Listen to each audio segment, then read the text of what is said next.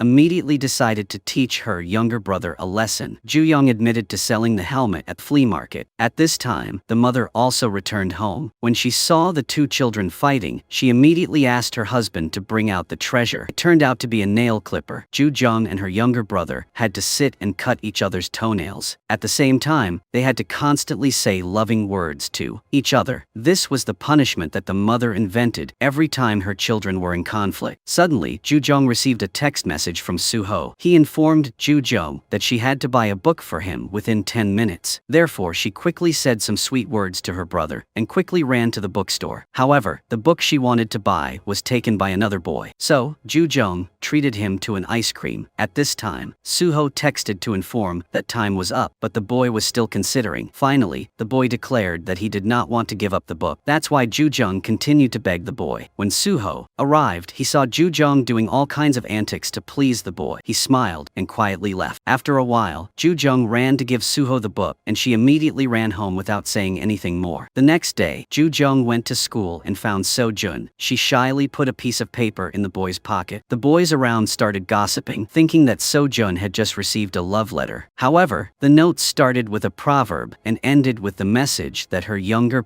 brother had sold Seo-jun's helmet. She would try to find it within a week. As soon as Jujong entered the classroom, Suho used one finger to signal her to come closer. He then gave her a mission. As soon as Jujong sat down at the dining table, she received another message from Suho, asking her to get his earphones. She tried to ignore the order, but found Suho standing there watching her. So Jujong gave her tray of food to a friend and ran off to carry out the mission. Later, when Jujong asked her younger brother about the time to retrieve her helmet, she received a summons message from Suho. She immediately ran to the comic book store to put the neck pillow on him. Then Then she quickly left but did not know that Suho had cooked 2 bowls of instant noodles. The next day, while walking with Soo Jin and Soo Ra, she received a text message from Suho. She immediately ran to carry out the mission, but on the way, she met Sojin asking for a helmet. Sojin ran after Ju Gyeong and saw her friend bowing and apologizing to Sojun, which made her quite upset. She immediately went to the back of the schoolyard and loudly warned Sojun. She told him not to bully her friend again, or she would report him to the school violence committee. Meanwhile, Suho had prepared an attractive meal on the rooftop. He said that if Ju Jong did not eat, he would also throw away the food. Ju Jong heard that and decided to enjoy it because she did not want to waste it. She put all the food into rice and shook it well to make a mixed rice dish. Then she invited Suho to try a spoonful of rice. The boy awkwardly put the spoonful of rice in his mouth, but unexpectedly, it was so delicious that he ate the whole lunchbox. After a while, Ju Jong asked him to give her a big task because she didn't want to be Suho's slave for the rest of her life. She asked Suho to tell her what he wanted her to do the most. Suho then knocked on the table and pointed at the talent show poster. The school's talent show was taking place with many unique and humorous performances. Outside, Ju Gyeong was wearing headphones and singing crazily, causing the whole schoolyard to be in chaos. She waited nervously backstage, but then she felt the need to pee. Ju Jung went to the restroom and prepared herself for the upcoming performance. At this time, Ju Jeong's teacher was posting a notice about the change of use of the auditorium. When Ju Jung walked out, she realized that no one was there anymore. She thought she was the last contestant. She mustered up all her courage to go to the stage, took off her microphone, and turned on the music. Ju Jung walked out into the spotlight of the stage. Then she performed some seductive and sexy dance moves. The members of the school board sitting below felt quite surprised and shy. Suho also walked into the auditorium and got to admire Ju Jung's entire performance. She ended the performance with a sexy landing, even calling on everyone to vote for her. After that, the auditorium's lighting system was turned on. Only then did Ju Jung realize that the board of directors was preparing to meet for the upcoming college entrance exam, so she apologized and quickly left. Suho couldn't help but smile. On this side, Seojin was also at the hospital visiting his mother. His mother was hospitalized for kidney disease. Seojun seemed to love his mother very much and was mature, which was completely different from the delinquent appearance that people often saw of him at school. While leaving, Seojin saw the famous actor Ju Hoon there. The young man immediately looked at the actor with a resentful gaze. At home, Ju Jung's father also informed the family that he was learning to make scented candles, but Ju Jung's mother realized that her husband had taken money from her wallet to sign up for the class. Therefore, she loudly suggested that he behave and stay at home to do the housework, as long as he didn't cause trouble like he had done last time. Because Ju Jung's mother was angry, Ju Jung's mother also scolded her. She told her daughter to stop spending money on cosmetics and to study hard. She criticized Ju Jung for wearing makeup all day to hide her real face. She emphasized to her daughter that if she didn't study hard, no one would want to marry Ju Jung in the future. Ju Jung told her mother that her mother didn't understand how important looks were in school. Ju Jung wondered why every parent praised their child for being beautiful, while her mother was the complete opposite. Later, her younger brother went into the room to return her helmet to his sister. Ju Jung discovered that a photo she posted had received 320 likes. She looked at her bare face and felt sorry for herself again. At this time, the bullies from Ju Jung's old school were gathering at a cafe. Saimi also became the 321st person to like Ju Jung's beautiful picture. Of course, she didn't realize anything. On this side, Ju Gyeong also discovered that her picture had received another like. She received another message from Suho. He asked her to buy a comic book within 10 minutes, so she hurriedly rushed to the Prince comic book store. Then, she ran in the rain to deliver the comic book to Suho. During that time, she accidentally collided with a group of drunken young men. When they saw her ugly face, the young men made things difficult for her. They even used many rude words to criticize her face. Ju Gyeong recalled the harsh words that the bullies at her old school had said to her. She was extremely sad. Afterwards, she went to see Suho with a wound on her knee. Her patience had reached its limit. She loudly expressed her feelings. She thought that because Suho knew her weakness, he was trying to manipulate her. He must have felt very happy about it and was no different from the bullies. It wasn't her fault that she was ugly. She wondered why everyone hated her so much. No matter how much makeup she put on, she was still an ugly person. She was always afraid that he would spread the news to everyone in the school. He was making fun of other people's suffering. After hearing this, Suho put his coat on Ju Jung and ran away in the heavy rain. A A while later, Sojin also rode his motorbike to the park. He saw Suho shouting someone's name. At this time, Suho also saw Jujung sitting nearby. He went to disinfect her wound and apologized for what had just happened. Sojin remained nearby to observe them.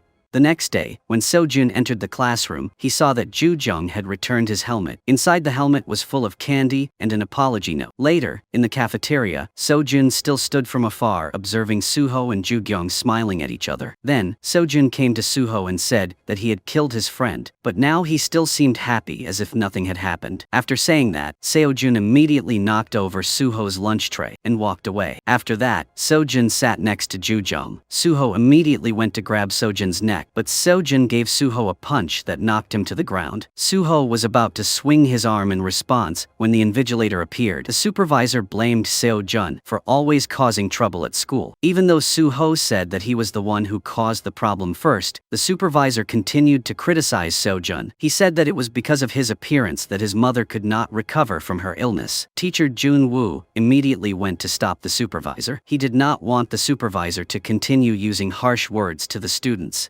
Then, the vice principal came in and continuously comforted the top student of the whole school, Suho. The vice principal reminded Suho to keep a good mood because he still had to prepare for the upcoming math exam. After that, the vice principal allowed Suho to return to class, but instead looked at Sojun with a threatening gaze. At this time, Sujin was already waiting outside. She immediately asked Suho why the two were always at odds with each other. She asked if it was related to Seyeon, but Suho remained silent. Previously, Sojun and Seyeon had been both trainees of an idol group. At that time, Seyeon had been accused by many people of being a school bully. He had been surrounded by many reporters asking questions about this scandal. In that difficult situation, Seyeon had been determined to find Suho. He had hoped that Suho would believe what he had said, but after that night, Seyeon had passed away. Sojun had been extremely sad. Meanwhile, all of Jujung's friends started to surround her. They thought that the two most handsome and cold boys in school had a conflict because of Jujung, but Jujung insisted that they couldn't like her. The conflict was because the two had a bad relationship. Then, as soon as Suho entered the classroom, Sojun's close friends rushed in. Chorong took the lead and asked Suho to go to the schoolyard to talk privately. There, Chorong thought that Suho had attacked first, so Sojun attacked. After saying that, Chorong tried to throw a punch, but Suho immediately stopped him. At this time, Sojun also appeared. He asked his friends to stop. The supervisor came and asked all the students not to fight in the school anymore. After that, supervisor punished everyone to clean the school gym. However, Chorong pretended to be sick to escape this punishment with his friends. At this time, Suho also said that Seyeon had come to find him that day. Sojun immediately scolded Suho for being cold and selfish. That day, Seyeon had run to find Suho because he believed that Suho would believe what he said. Therefore, Sojun told Suho never to mention Seyeon's name again. After that, Sojun left angrily. Suho also remembered what happened before. At that time, Sojun had asked him to bring Seyeon back to life. Suho then went to the Prince comic book store and sat alone, recalling his childhood memories. At that time, he cried while reading the book The Mask of the Curse. At that time, an ugly girl came and did all kinds of things to make him laugh. At this time, Jujung also came. She asked him about the punishment of cleaning the gym that Suho had to complete alone. She confided that at home she and her younger brother often fought, and every time her mother applied a punishment to make them reconcile with each other, she and her younger brother would cut each other's toenails. They also had to say sweet words to each other. Suho heard the story and smiled slightly. Jujung was surprised and delighted. Then, Suho asked why she was so worried about others knowing her bare face. Jujung replied that she had practiced makeup a lot to have a beautiful face. Suddenly, Jujung saw the wound on Suho's lips. Because she was nearsighted, she leaned closer to see more clearly. The shop owner suddenly appeared and asked the two not to do adult things in this pure place. Suho also felt embarrassed, so he sent Jujung home to study. When she still tried to argue, he tested Jujung's history knowledge and then sent her home to review. The next day, Hee-kyung was still waiting in front of the school gate to meet teacher Jun-woo. She waited a long time but still did not receive a call from him asking her to go out to eat. At this time, in Jujung's class, she was having a math lesson. The teacher invited the two best math students in the school, Suho and Sujin, to to come up and solve the problem. Ju Jung was also called to the board to solve the problem. She was bad at math, so she asked Suho for help, but in the end he just ignored her. In the end, Suho was the one who finished the test first. The teacher had high expectations for him in the upcoming math test. This made Sujin feel quite sad, while Sojun laughed and criticized Ju Jung. The teacher immediately called him to the board to solve the problem instead of Ju Jung. Ju Jung expressed her worries about her math ability to her two friends. Therefore, Sujin and Sura invited her to study together. Sujin invited Suho to join her study group with everyone. The boy coldly refused the invitation. As Suho walked away, Sura announced that she had introduced Ju Jung to a blind date with a male student. Ju Jung also promised to go on a blind date because she wanted to put an end to the love rumors that her friends were gossiping about her. Suho got on the bus and sat next to Ju Jung. He expressed his desire to go to the comic book store. She also gave him a gift and wished him good luck in the national math competition tomorrow. Suddenly, the male student that Ju Jung planned to go on a blind date also texted her. He asked to meet her at noon tomorrow. Ju Jung said that this was the first time she had met such a guy. Suho asked what about him. At this moment, the bus stopped suddenly. Suho had to use his hand to support Ju Jung's head. Immediately after, a rude boy rushed in and squeezed between the two. Suho also got off the bus stop with a sulky attitude. At this time, Seojun's mother had just been discharged from the hospital. The mother immediately asked her son to take her to a place. Ju Jung's father was happily introducing to his wife the scented candles he had just made, but only received a harsh attitude from his wife. However, customers who came to get their eyebrows tattooed always praised his handsome appearance. At this time, Ju Jung had just removed her makeup. Suddenly, Seojun and his mother visited the shop. Upon seeing her schoolmate, Ju Jung immediately snatched the bowl of powder her mother used for face masks. After that, she quickly applied the mask mixture on her face. Then she quickly lay down on the bed and turned away to hide. But she turned right in the direction of Sojun and his mother. Suddenly, Ju Jung's mother called her daughter's name. Sojun immediately recognized her as Ju Jung. He kept taking pictures of her funny moments. Finally, she ran away, put on her makeup again, and then dared to come out again. Seojun's mother expressed her concern because her son loved to ride a motorbike. Ju Jung immediately told his mother that he rode a motorbike very fast. Sojun's mother asked Ju Jung to help her monitor her son. If Ju Jung saw Sojun riding a motorbike, Ju Jung had to report it to her immediately. Ju Jung immediately nodded and promised to do so. After going out, Sojun warned Ju Jung not to tell his mother. She then immediately confessed two more crimes of Sojun. One was that he had been chased by a group of thugs. Second, he was almost sent to the school violence committee. However, Ju Jung also promised to keep this a secret for him. Sojun was very excited about the picture he took of Ju Jung while she was wearing a mask. When Suho got home, he found Ju Jung's lipstick on his hand. He instinctively tried to put his lips on the lipstick mark, but then suddenly realized his strange action. He also felt embarrassed and quickly washed off the lipstick. The next day, Ju Jung put on makeup to prepare for the blind date but couldn't find any suitable clothes to wear. Therefore, she sneaked into her sister's room and took the brand new dress that her mother had ordered for her sister. With an attractive appearance, Ju Jung entered the coffee shop. Here she would meet the guy she had arranged to meet. At the same time, Suho and Sujin were also preparing for the national math competition. Sujin spoke up to remind Suho that he must not outperform her, as her family often compared their achievements. When he received the math test, Suho suddenly stopped reading. On this side, the male student also took the initiative to pay and invited Ju Jung to watch a movie. But, unexpectedly, Suho, who was supposed to be taking the test, was already sitting in the cinema. Suho tried his best to avoid being discovered by Ju Jung. Ju Jung also felt that the guy with her was very gallant and polite. When Suho observed the couple from behind, he saw the guy put his arm around Ju Jung's shoulder. Then, he also saw the two of them kissing. Suho immediately rushed over the chairs to stop them. However, only then did he realize that it was another couple. Suho then lay on the lap of a long-haired boy to avoid being discovered by Ju Jung. When the movie ended, the male student announced that he had something to do and had to leave first, and asked Ju Jung to go out together next time. He then gently stroked her hair as a goodbye. At this time, Suho continued to silently observe them from afar. After Ju Jung left, Suho suddenly saw another girl running to the male student, and the two showed intimacy with each other. At home, Hee-kyung was waiting for contact from teacher Jin Woo. Meanwhile, Ju Jung's mother tells her that if she gets into college, she will immediately arrange a date for Ju Jung with Seojun. When Ju Jung calls Seojun a thug, her mother reminds her that Seojun took care of his mother alone in the hospital. He worked part-time to pay for his mother's tuition and hospital fees. Seo-jun's father passed away early in a traffic accident, so his mother was very worried when she found out that her son was riding a motorbike. Joo-jung's mother reminds her daughter not to say anything to Seo-jun about this. Suddenly, Hee-kyung receives a phone call, but it is a call offering a loan with a low interest rate. At this time, Jun-woo is taking care of his appearance and suddenly remembers the girl who fixed his bike the other day. He remembers the promise to treat her to dinner as thanks. Meanwhile, Joo-kyung is bragging to her sister about today's successful blind date. Suddenly, she receives a text message from the guy she went on a blind date with. He informed her that he already had a girlfriend and was just fooling her. This meant that Joo-jung had just been dumped. Her sister also received a text message from teacher Jun-woo, but the message was asking for her account number to send money for the thank you meal because he was worried that going out to eat would waste her precious time. Joo-young, who was sitting behind, informed that his older sister had been rejected. The next day, Joo-jung saw Seo-jun riding a motorbike to school again. She took a picture with her phone to prepare to report to his mother. However, Seo-jun immediately showed her pictures of her wearing a mask to threaten her. When Soo-ho went to school, he saw Joo-jung chasing Seo-jun, so he stopped her and asked her to focus on her studies. He also told her not to do anything else. Joo-jung also showed Soo-ho the text message that the guy who went on a blind date sent her. Back in the classroom, Seo-jun and his friends loudly teased Joo-jung, who had just been dumped by her boyfriend. The previous night, the male student had bragged to his friends that he had just caught a big fish, but Soo-ho appeared. He had used force to threaten and had taken away the male student's phone. Then he had directly texted Joo-kyung with his phone. Back in reality, Joo-jung saw some male students happily looking at a picture on Seo-jun's phone. She thought that Seo-jun was showing them an ugly picture of herself. She immediately grabbed Seo-jun's motorcycle key and ran outside. However, Seo-jun caught up with her and grabbed her arm. Suddenly, Soo-ho also appeared and grabbed her other arm. Joo-jung was worried that a fight was about to happen, so she pushed the two of them away from each other. She also quickly ran away from the scene. That evening, Joo-jung's group of friends went to the library to study in a group. There, they found Soo-ho already waiting there. He even volunteered to guide Joo-jung on how to solve math problems. This made Soo-jin quite surprised. After the group study, everyone invited each other to go sing karaoke. Soo-jin thought that Soo-ho would not go with them, but unexpectedly, the guy wanted to join. Soo-ho then sat in one place, watching the other four people singing and dancing. When he saw Joo-jung wearing a short skirt, he placed a pillow to cover her. Joo-jung passed by a room and suddenly heard a beautiful voice like that of a singer. The person singing inside was Seo-jun. On this side, Joo-han was congratulated by the staff for the great success of his latest movie. Staff Hee-kyung presented the plan to release a memorial album on the first anniversary of singer Seo-yeon's death. These were songs that Seo-yeon had written the lyrics for, and a person named Leo had written the music for. But the identity of this songwriter was still a mystery. At this time, Joo-jung looked outside and saw Seo-jun's motorcycle parked there. She immediately ran out and continuously impacted the motorcycle. Then Seo-jun also walked out. Joo-jung noticed Soo-ho standing above watching, so she pulled Seo-jun's hand to another place to talk. Suddenly, a group of young men appeared and called Seo-jun's name. Joo-jung recognized that this was the group of thugs who had chased Seo-jun before, so she decided to grab his hand and drag him away. Soo-ho also saw this scene, so he immediately ran after him. Then Seo-jun pulled Joo-jung to hide in a hidden corner. When the thugs turned around, they saw a boy wearing the uniform of the school Seo-jun was studying at, so they immediately stopped Soo-ho and asked the boy to call Seo-jun to come here. One of the thugs in the group tried to take Soo-ho's phone, but he was immediately controlled by Soo-ho. Then Soo-ho used his taekwondo skills to defeat the thugs, but because the enemy had more opponents, he was eventually controlled by them. When the leader was about to punch Soo-ho, the police car arrived, so the thugs quickly ran away. Jung asked Seo-jun if he could lend her some money to take the bus home because her school bag was with her friends. However, this guy coldly asked Joo-jung to walk home, but in the end, Seo-jun still felt a little guilty, so he asked Joo-kyung to get on his motorbike to take her home. Meanwhile, Soo-ho was waiting at the comic shop when he suddenly saw Seo-jun taking Joo-kyung home on a motorbike. She continued to stand in the middle because she was afraid that a confrontation would happen between them. But right at this moment, her sister was drunk and walked home and saw two male gods standing in front of her. When Hee-kyung was helped by two guys to the gate of her house, she suddenly vomited on Soo-ho. Then she calmly walked into the house. Joo-jung confiscated Soo-ho's jacket and promised him that she would burn it. At the same time, she would buy him a new one immediately. When the two guys were alone together, Sojun asked Suho if he liked Joo-jung. Suho also asked Sojun the same question, so Sojun challenged him. He said, "Let's see who would win." When Suho got home, he looked at all of Joo-jung's things and remembered what happened the day before during the exam. He felt nervous, so he decided to skip the math competition and go to Joo-jung's blind date. The next day at school, Sojun stopped Joo-jung. He even voluntarily handed over his motorcycle key to her. At the same time, he promised that from today on, he would listen to her. Everyone around saw this scene, and they immediately thought that Sojun had just confessed to Joo-jung. Then, when Joo-jung was walking, Suho grabbed her hand. When Joo-jung asked what was wrong, Suho started asking questions about astronomy and geography. He pretended to test Joo-jung's knowledge. After entering the classroom, Joo-jung returned the motorcycle key to Sojun. However, this guy once again declared that from now on, he would only listen to Joo-jung. Then, Sojun took out a bottle of orange juice and put it on her desk, but Joo-jung said that she liked strawberry flavor. Suho felt extremely uncomfortable when he witnessed this scene. Joo-jung ran out to the schoolyard and threw the key back to Sojun in front of his friends. But not long after, Joo-jung discovered that the motorcycle key was in her pocket. Later, in the lab, Suho pulled Joo-jung's shirt and asked her to sit next to him during the lab class. When she put the orange juice on the table, Suho gave it to another male student. He then made it up to Joo-jung with a strawberry juice. Although he kept his cold face, she felt like a miraculous chemical reaction had occurred in her body. She realized that Suho had noticed her preferences. During lunchtime, Sojun quickly took the seat next to Joo-jung. The guy continued to repeat that he only listened to Joo-jung in front of her two friends. Joo-jung then asked Sojun for a favor. That was to disappear from her sight. Unexpectedly, Sojun confidently said that he could listen to her in everything except that. Seeing that Joo-jung did not touch a piece of meat on the tray, Sojun took a piece of meat and put it in his mouth to help her eat. But Joo-jung said that she always saved the best food for last. Sojun then ordered his friends to give Miss Joo-gyung 2 trays of delicious fried meat. When Joo-jung showed helplessness in this situation, Sojun gently lifted her hair to keep it from getting into the food. The friends around immediately used their phones to take pictures of this emotional moment. When Joo-jung continued to return the key, Sojun announced that his motorcycle was parked in front of her house. Hearing that, she suddenly spit out all the food in her mouth onto Sojun's face. Then, when she finished going to the bathroom, she got toilet paper stuck to her skirt without realizing it. Sojun immediately informed her of the situation. Suddenly, Joo-jung was bumped into by a male student. Sojun immediately used his hand to support Joo-gyung's head. During that process, the two fell to the ground. When their eyes met, Joo-jung bumped her head hard into Sojun. Then she blamed him for making her fall. Then she begged him to take back the key. As soon as she left, Suho also approached and asked her about her fall. At that time, there were 2 10th grade female students taking the lead vocal position in the choir. However, the girl with the unattractive face had a more outstanding voice, so the teacher assigned Go-woon the lead vocal position in the upcoming performance. When Joo-jung went to the school's music room, she heard Go-woon's beautiful voice. Suddenly, she saw Go-woon being threatened by a more beautiful female student. That female student asked Go-woon to go see the teacher and immediately refused the lead vocal position. Joo-jung watched the beautiful female student leave with an angry look. At the same time, she also gave the 10th grade female student a sympathetic look. Later, when sitting on the bus to leave, Joo-jung discovered that Soo-jin's hands were peeling, so she applied lotion to her friend. Suddenly, Se-mi and her friend got on the bus. She immediately recognized Joo-jung. This made Joo-jung extremely panicked. Seeing that Joo-jung seemed unwell, Soo-jin immediately asked the driver to stop the car. She also warned Se-mi to move aside so they could pass. When the two got off the car, Se-mi told her friend that she only recognized the famous girl on Instagram and that she did not know her. Sitting at the bus stop, Soo-jin told Joo-jung not to act so scared, because the more she acted like that, the easier it would be for others to bully her. Meanwhile, 2 guys were riding a motorbike on the road. They were Sojun and Suho, but those were just images that Suho imagined. He was seeing everything through virtual reality glasses, and in that virtual world, he always saw his rival Sojun. However, he lost to Sojun in the virtual world. Feeling frustrated, he intended to text Joo-jung, but because he was shy, he stopped. While not paying attention, he accidentally called her. Joo-jung's younger brother picked up the phone down and informed her that his sister was taking a bath and he was waiting for her to finish so he could take a bath. Ju-jung came out and argued with her younger brother. When she found out that Suho was calling, she immediately hung up. Then she went into the room and called Suho back. Suho immediately made an appointment to meet her outside to get her coat back. Ju-jung was eager to meet him, but she was startled when she saw her face in the mirror, so she put on some makeup to go out. But then Ju-jung discovered that Suho's coat had a problem, so Ju-jung ran to the park empty-handed. When she arrived, Suho suddenly asked why she was wearing makeup, because he remembered that her younger brother had said that she was taking a bath. Ju-jung hurriedly explained that she hadn't showered yet. She would shower later. When Suho asked for her jacket back, Ju-jung apologized because it wasn't dry yet. After saying that, she was about to turn around and leave when Suho used a basketball to hold her back. He demonstrated some personal techniques in front of Ju-jung. However, he missed the shot right after, and the one who threw the ball into the basket was Ju-jung. Suho then boasted that he was the captain of the basketball club last year, so he planned to take another shot to prove his talent. But this time, he still couldn't throw the ball into the basket. Ju-jung was practicing spiking the ball when she clumsily fell into Suho. For some reason, Suho hugged her. He then shyly explained that he just wanted her to smell the detergent on his shirt because he had just changed the detergent. At this time, the comic book store owner also appeared there, so Suho immediately went up to hug him and asked him if he smelled it because he had just changed the detergent. The owner immediately hugged Suho tightly and sniffed him all over. When Suho took Ju-jung home, he saw Sojun's motorcycle parked in front of her house. He whispered to her that he wanted to mortgage the motorcycle. He then asked her to give him the motorcycle keys, and he would return them to Sojun for her. The next morning when Ju-jung walked out of the house, she could no longer see Sojun's motorcycle. While everyone was practicing handball, Taehoon announced that Suho would be returning to the basketball team. Sojun's friends also urged him to join the basketball team to compete in the upcoming sports festival. Sojun immediately asked Ju-jung for her opinion. He did not forget to emphasize that he had only listened to her these days. Ju-jung replied that it was up to him whether he wanted to play or not. Sojun finally agreed to join the basketball team. At the end of gym class, Suho threw the ball at Sojun's head and asked Sojun if he wanted to find his motorcycle since Suho had the key. At the same time, the beautiful female student Hee-jung continued to use force on Go-woon. She wanted to take the lead vocal position in the performance. She continued to criticize Go-woon's ugly appearance. Ju-jung then threw a bucket of mop water at the bullies and loudly scolded them for using their beauty to humiliate others. Hee-jung asked what right she had to interfere. Ju-jung replied that she was Go-woon's older sister. While Ju-jung chased Go-woon, Soo-jin kicked Hee-jung in the face and warned Hee-jung and her gang not to bully Go-woon anymore. Otherwise, she would make them get cartilage inserted in their noses. Ju-jung ran after Go-woon to the rooftop and remembered her old image. Ju-jung immediately encouraged Go-woon to overcome her inferiority complex about her appearance. But Go-woon was still afraid that if she stood on stage, she would be opposed by everyone because she only had a voice but no appearance. Go-woon also emphasized that Ju-jung was beautiful and would not be able to understand her feelings. Later at the bus stop, Ju-jung researched makeup styles that would suit Go-woon. After Suho found out about the incident, he thought that Ju-jung was just good at taking care of other people's business. However, he also thought that sometimes her kindness could become her strength. Ju-jung then told about her miserable life in the past without makeup. Suho said that she was still beautiful without makeup. At that moment, the bus arrived, so the two had to say goodbye. Ju-jung was moved by Suho's words. She then continued to post her story on social media to ask for netizens' opinions, and 100% of people concluded that the guy wanted to hug her. Smelling the laundry detergent was just an excuse he had made up. After thinking for a while, Ju-jung texted Suho to go see a movie together. She wanted to know if he really had feelings for her. When she received a text message of acceptance from the most handsome boy in school, Ju-jung stood up in surprise. She thought that maybe Suho liked her. Suho couldn't hide his happy face either. However, Suho later received a call from Seo-jun and went to see Seo-jun to return the car key. Suho also declared that he liked Ju-gyung, so he asked Seo-jun not to take advantage of Ju-gyung to get revenge on Suho. On the other hand, Hee-kyung Jung waited for teacher Junwoo outside the school, and she announced that she came here to get his thank you money. When Junwoo checked his wallet, he found that there was only a few coins left, so Hee-kyung immediately announced that she would take his time instead of money. She asked Junwoo to give her 2 hours. The two then sat down to eat together at a restaurant. When Junwoo asked Hee-kyung about her job, she didn't answer, just smiled and looked at him. A waitress brought them the wrong dish, but Junwoo happily accepted it without complaining. After that, when he took a bite of the food, he couldn't swallow it because it was too spicy. Junwoo explained that the waitress was young and that if he caught her mistake, she would be very scared. Hee-kyung suddenly wiped Junwoo's mouth with her hand. Junwoo got so excited that he spat out all the food. The food even flew onto Hee-kyung's face. However, her face was still very happy. The girl then got straight to the point so as not to waste any more time. She confessed that she liked him. The next day, the school held a big festival. Ju-jung walked around and seemed very excited because this was the first time she dared to participate in such a crowded event. The other male students were also attracted by Ju-jung's beauty. At this time, Go-woon wore a colorful makeup face to the festival, so Ju-jung quickly pulled Go-woon away. In the lab, Ju-jung made up Go-woon so that she could confidently step onto the stage. Then the choir also prepared to step onto the stage, but no one saw the lead singer. Taking the opportunity, Hee-jung asked to be the lead singer instead. At this time, Ju-jung went into the audience and sat next to her younger brother. Immediately, Go-woon appeared on the stage with a pretty face. Ju-young and his friends all opened their eyes in surprise. At the end of the duet, Go-woon confidently stepped forward to perform her solo. Her powerful voice made the performance perfect. When the performance ended, she received a round of applause from the audience. Then, Go-woon was surrounded by everyone to congratulate her. This attention made Hee-jung feel uncomfortable, so she turned around and left. Go-woon immediately ran to thank Ju-jung. At this time, Ju-jung also realized that Go-woon was So-jun's younger sister. Immediately, So-ra pulled Ju-jung away. Su-ra asked Ju-jung to help her cheer for the basketball team. After saying that, she gave Ju-jung a pink pig costume. When Ju-jung finished changing, she saw Suho walk in with a cold face. When Ju-jung mentioned the movie tonight, Suho immediately said that he didn't want to go to the movies with her anymore. He just pitied her, so he treated her a little better. However, from now on, he didn't want to care about her anymore. Ju-jung tearfully promised not to bother him anymore. Then she walked out. Seo-jun also saw Ju-jung crying as she walked out. She blamed herself for the excessive illusions she had created. On this side, Suho sat alone, remembering what happened last night. At that time, Seo-jun declared that he would disturb Suho's life until he died and met Se-yeon. Seo-jun also said that Ju-kyung didn't know that Suho had killed Suho's friend, but if she knew, she would think differently of him. He was the one who caused Se-yeon to die, so he had no right to laugh and live happily. Hearing all these words was extremely miserable. At the festival scene, a group of female students with strong bodies and strong voices appeared. Anyone who saw them was terrified. It turned out that they were Seo-jun's close friends. They dressed up with the hope of cheering for him in the upcoming basketball game. When the basketball game started, the pink pig lowered its head to the ground and walked into the stands. Then Suho also stepped onto the field to play. Seo-jun was on Suho's opposing team. The two of them took turns scoring points for their teams. The pink pig clapped its hands softly every time Suho scored. In the end, Suho scored the decisive point and brought victory to his team. At the end of the match, Suho went up to Seo-jun and told Seo-jun that it was all his fault. He hoped that Seo-jun would take all his anger out on him, and also reminded Seo-jun not to joke with Ju-jung anymore. Otherwise, he would not be patient anymore. At this time, in the audience inside the pink pig's head, a stream of tears rolled down. In the evening, an outdoor music performance was also held. The male singer announced that he would perform singer Se-yeon's song to commemorate the first anniversary of his death. Through his friends, Ju-jung also discovered that Suho, Seo-jun, and Southeast Yeon were 3 close friends. Meanwhile, Suho was listening to the song that the male singer was singing, and Se-yeon's image appeared before his eyes. The old memories related to Se-yeon also returned to his mind. At this time, Ju-jung walked out and saw that Suho was not feeling well. He walked with unsteady steps. Ju-jung immediately asked about his condition, but Suho brushed her off and coldly left. Seo-jun also witnessed this scene. A moment later, Seo-jun remembered what his younger sister said, that it was Ju-jung who had helped her gain the confidence to perform on stage. So Seo-jun immediately felt that he had been a bit too harsh with Ju-jung. On this side, Ju-jung sadly returned home. Her heart was filled with questions about Suho's strange attitude. When she got home, she accidentally realized that the logo on Suho's jacket was very familiar. She then remembered remembered the person who carried her down that night. That uncle also had this logo on his jacket. And she realized that the person who saved her on the rooftop was Suho. Ju-young started thinking about Suho's strange words that night and realized that he was talking about his friend Se-yeon, who had passed away. So she decided to run to the rooftop of that building to look for Suho. There, she suddenly heard a cry and found Suho sitting in a corner crying in pain. He said that Se-yeon had passed away right there, so Ju-jung hugged him tightly to comfort him. After that, the two sat down and talked to each other. Ju-jung also said that the last time she came here, it was not to end her life, so Suho did not need to pity her. When Suho was about to speak up to explain, suddenly many people ran up to announce that the building was on fire. The situation became chaotic, but it was just a false alarm. There was someone grilling fish in the house, and the smoke was making the fire alarm go off. Suho covered for Ju-jung as they went downstairs. When Suho got home, his famous father had just arrived. He announced that he would be going to school tomorrow for his son's parent-teacher conference. However, Suho didn't want everyone in school to know that he was his father. The father insisted that all the teachers in the school already knew that he was Suho's father. Suho suggested that his father just do as he always did. After saying that, he went inside. When Seo-jun got home, he sat down to eat noodles with his younger sister and expressed his intention to go deal with the bullies. However, Go-woon stopped him because she didn't want to be embarrassed. Moreover, she said that Ju-jung had already taken care of everything for her. Seo-jun then returned the empty bowl of noodles to his sister. The next day, the homeroom teacher began to announce the results of the midterm exam. Ju-jung received a score even lower than the mock exam. Seo-jin, after realizing that she was only ranked second, tore up the test results. Later, Ju-jung received a text message from her mother, informing her that she was at school. Teacher Jun-woo showed Ju-jung's mother her not-so-good test results. When the mother found out that her daughter would have a hard time getting into college with that score, she immediately felt hot with anger. Then, she accidentally turned the fan in the opposite direction, causing Teacher Jun-woo's bangs to fly back. He was extremely panicked because the secret of his sparse eyebrows had been exposed. Ju-jung's mother took the opportunity to give the teacher the business card of the eyebrow tattoo shop. Then, when she saw Ju-jung coming, she immediately expressed her frustration towards her daughter. However, when the handsome actor Ju-han appeared, the mother's attitude immediately changed. The principal immediately ran out to welcome the famous actor. Ju-han also introduced himself as Suho's parent. Then, Ju-jung's mother quickly took out her daughter's report card to ask for Ju-han's autograph. Several other middle-aged women also lined up behind to ask for his autograph. While Suho was sitting in the cafeteria, a friend shouted loudly to announce that his father had arrived at school and he was actor Ju-hyun. Surprising everyone, Suho hurriedly went outside. The principal kept praising Suho's achievements in front of his famous father. Seo-jun seemed quite upset when he saw his appearance. Meanwhile, Ju-jung went to the car to find her mother and accidentally witnessed Suho arguing with his father. Ju-jung's mother still decided not to let the famous actor go. She ran over and kept praising his handsome son. By the way, Suho asked to go first. Ju-jung's mother asked to take a picture with her idol. Meanwhile, Seo-jun angrily went to the bathroom and remembered Se-yeon's funeral. At that time, he saw Suho's father coming to pay his respects. Seo-jun expressed his anger at him because he was the company director, but did nothing to clear Se-yeon's name. However, Ju-hyun still insisted that he did nothing wrong. After returning home, Ju-jung's mother started packing up all of her daughter's makeup and even used her report card as a placemat. But of course, she still left the part with the idol's signature. Then, she didn't hesitate to compare the idol's beauty with her husband sitting next to her, causing the atmosphere to become tense. She asked her son to erase Ju-jung's name from the paper, leaving only the signature of actor Ju-hyun. Ju-jung came home and found out that her mother was about to throw away all of her cosmetics, so she grabbed the bag and begged her mother to stop. She promised to try to get to 30th place next time. Soo-jin came home and was slapped because she was only ranked second. He asked why his daughter couldn't win against a son from a lowly family. He also asked her if she thought she was good enough to go to medical school. Then, Soo-jin went to the bathroom and continued washing her hands. That was what she did whenever she felt upset. Meanwhile, Go-woon treated Ju-gyeong to a meal to thank her, as it was thanks to Jujung that she gained the confidence to step onto the stage. But Go-woon announced that she would continue to live with her true face and ignore karma. What others said, Jujung was a little touched after hearing that, because she herself didn't have the courage of a 10th grader. Then, Go-woon asked Jujung to teach her a little makeup. Sojun had just finished showering and was confidently dancing around the house in shorts. However, when he turned around, he saw Jujung sitting there teaching his sister makeup. Therefore, he still forced himself to dance as usual. After returning to his room, he threw himself onto the bed to relieve his embarrassment. Jujung immediately shouted that she hadn't seen anything at all. On the other side, Suho went to the comic book store, hoping to see Jujung. At that moment, her mother also entered and shouted loudly to look for her daughter. Afterwards, the mother was very happy to realize that her idol's son was there. When Jujung returned home, she saw Suho standing in her house. Afterwards, Suho had to face the scrutiny of Jujung's father and younger brother. Jujung came out and implicitly sent Suho away, but he informed Jujung's mother that he was not busy at the moment. Jujung then pulled Suho to get a table to eat with him. He also asked if Suho was the one who discovered his older sister's bare face. Did he use this weakness to bully her? Jujung also guessed that Suho liked his sister. Suho immediately nodded in confirmation that he liked Jujung's sister. He asked Jujung to stop treating his sister so harshly. Then Suho accidentally broke a table leg. The mother said that this was the dowry she had received when she got married. But anyway, she wouldn't be getting married anymore, so it was fine for them to just buy a new table. While everyone was eating together, Jujung's mother fed him a piece of food. Jujung kept asking for Suho's designer coat. Seeing this, Jujung kept kicking her younger brother with her feet. She lost her balance and fell into Suho's arms in front of the other family members. After a while, the mother proudly showed off her eldest daughter, Hee-kyun, to Suho. She said that her eldest daughter was working at Suho's father's company and that she was very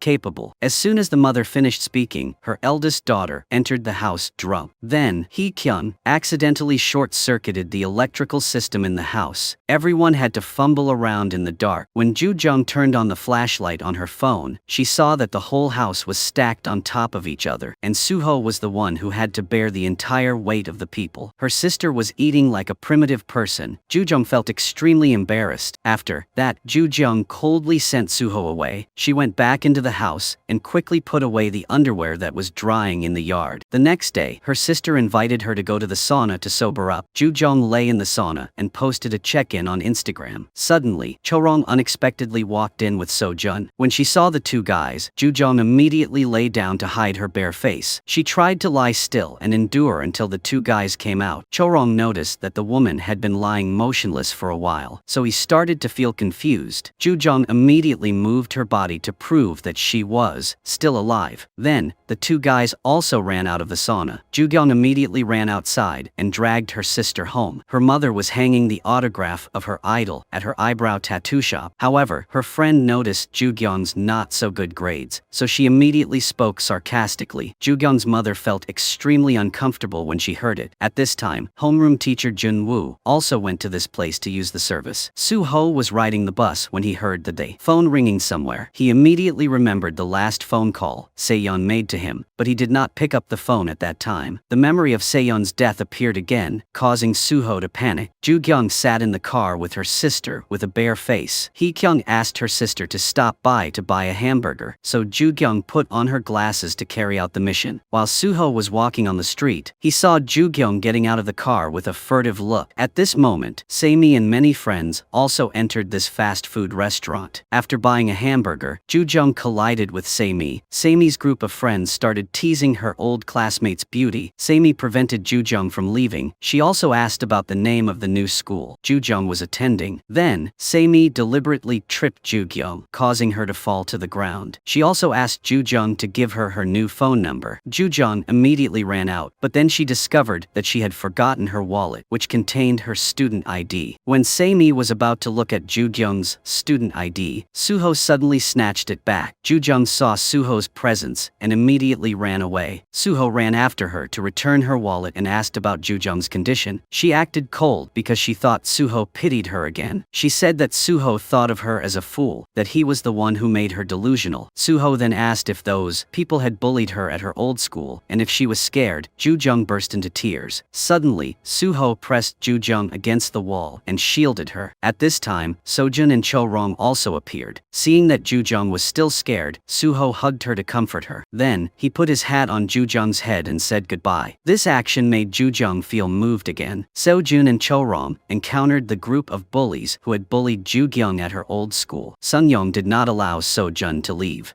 but Sojun used his strength to warn him. Therefore, Sun-young made an appointment to challenge Sojun to another secluded place. Meanwhile, Ju-jung's mother was drawing Jun-woo's eyebrows. She then used a plastic wrap to cover his eyebrows. Suddenly, Hee-kyung appeared and recognized him. Jun-woo immediately sat up and realized that Hee-kyung was Ju-jung's older sister. He quickly ran outside because he was too embarrassed. Hee-kyung followed him and saved him from a near accident. The two of them reflexively hugged each other tightly. Because it was raining, Jun-woo pulled her close to him so she wouldn't get wet. Hee-kyung couldn't stand it anymore, so she acted right in the rain. When the kiss ended, Jun-woo was still overwhelmed with emotions, and Hee-kyung hurriedly ran into the house. Sojun was scrolling through Instagram when he saw Ju-jung check in at the sauna. Suddenly, he saw that Ju-jung was unusually beautiful. At this time, Ju-jung also came to school. She continued teasing him about the pants he wore the other day, but now Ju-jung's image made Sojun's heart flutter. On the other side, Sun-young was playing billiards with his group of friends. Suddenly, a member of the group announced that he knew who Sojun's girlfriend was, and her name was Ju-jung. Hearing this name, Sammy was very surprised. She realized that this person was the girl she was following on Instagram. When Ju-jung entered the classroom, she heard the homeroom teacher announce that Suho had asked for leave today. Hearing this news, Ju-jung could not concentrate on studying because she was worried that Suho might have caught a cold from the rain. He was also running a fever at home, and there was no one to take care of him. After school, Ju-jung texted to ask about Suho's condition. At this time, Ju-young texted his sister for help. She immediately sent a picture of herself to scare her brother, but didn't notice that she had sent it to the wrong person. On the other side, Seo-jun took his mother for a checkup, and the doctor announced that all of her health indicators had improved. Seo-jun and his mother were very happy. The doctor also said that it was all thanks to Professor Kang. Hearing this, Seo-jun's expression changed, and he rushed into the operating room, hoping to see Professor Kang. The professor also appeared behind. At night, Suho saw the picture with the mustache that Ju-gyung had mistakenly sent to him. Ju-jung felt extremely embarrassed. Now she couldn't take back the message. Unexpectedly, she was blocked by Sung-young and his gang. After Seo-jun found out that it was Suho who asked Professor Kang to treat his mother, he went to see Suho to confront him. He asked if Suho did this to expect him to bow his head in gratitude. Suho replied that they were friends, and if Seo-jun saw his friend's mother in a critical condition, he would do the same. At this time, Jun received a call from Ju-gyung, but the person on the other end of the line was Sun-young. He asked Seo-jun to come immediately. Suho then asked what happened to Ju-jung. On this side, Ju-jung's friends were waiting for her to come to the study group, but they kept calling, but no one answered. At this time, Ju-jung secretly took her phone back and pressed video call with Sura. Sura thought that Ju-jung was going to karaoke, but Tae-hoon recognized those people as thugs from another school. Sura also recognized this karaoke shop. Meanwhile, Suho and Sojun rushed to the karaoke shop and searched all the rooms. The first person to find Ju-jung was Suho. The thugs recognized this as the one who chased them last time. Suho immediately rushed to beat Sung-young because he dared to capture Ju-gyung as bait. Then Sojun also entered, and a fierce battle occurred. Suho used all his strength to shield Ju-gyung. Ju-gyung's three friends also arrived. Su-jin demonstrated her martial arts skills. Su-ra and Tae-hoon also supported their friends to fight the enemy. After a while, Suho was able to defeat the leader. The next morning, the news of the fight at the karaoke bar reached the supervisor's ears. The supervisor angrily summoned the group of students with a history of fighting. Questioning, Sojun stepped in and admitted to being the culprit. Next, Ju-gyung and her close friends appeared one by one. They all admitted to being involved in the incident. Even two model students like Su-jin and Suho came to confess. Faced with this situation, the supervisor felt completely helpless. He did not know how to deal with his students. Finally, he asked all the students to write a self-criticism. Seeing everyone being punished because of her, Ju-jung felt extremely sorry. Upon hearing this, Sojin scolded her for not knowing how to run away when she encountered the the thugs. After scolding her, he comforted her and promised to protect her. Sojin also affirmed that the thugs would not dare to bother her again. Later, in the bathroom, Sojin expressed his gratitude to Suho for helping his mother. Before he could finish his words of thanks, Suho suddenly approached and leaned his head on Seojun's shoulder. Seojun was completely surprised and confused by his old best friend's actions. Suho then explained that he had just dozed off. Seojun was confused and didn't know what to say or how to react. During class, the homeroom teacher announced the upcoming midterm exam and also told the students to study hard. After class, Ju Jung hurried to the bus stop to go home. There, she accidentally met Suho. The memory of the fight last night returned to her mind. Recalling the scene of the thug harassing her, she still shivered in fear. Realizing Ju Jung's anxiety, Suho quietly held her hand. He gave her warmth without saying a word. Ju Jung wanted to express her gratitude to Suho for protecting her last night, but before she could say anything, Suho hurriedly got into a taxi. Then he suddenly called Ju Jung back to remind her about the upcoming midterm exam. He also suggested that she study together tomorrow. After saying that, Suho pretended to be cold and closed the car door and left. Because of this appointment, Ju Jung couldn't hold back her happy smile all evening. She kept thinking about Suho's suggestion. His image appeared in her vision. However, her joy suddenly disappeared when Ju Jung's mother appeared. Her mother sternly reminded her daughter about studying, and she warned that if Ju Jung failed to get to 30th place in the upcoming exam,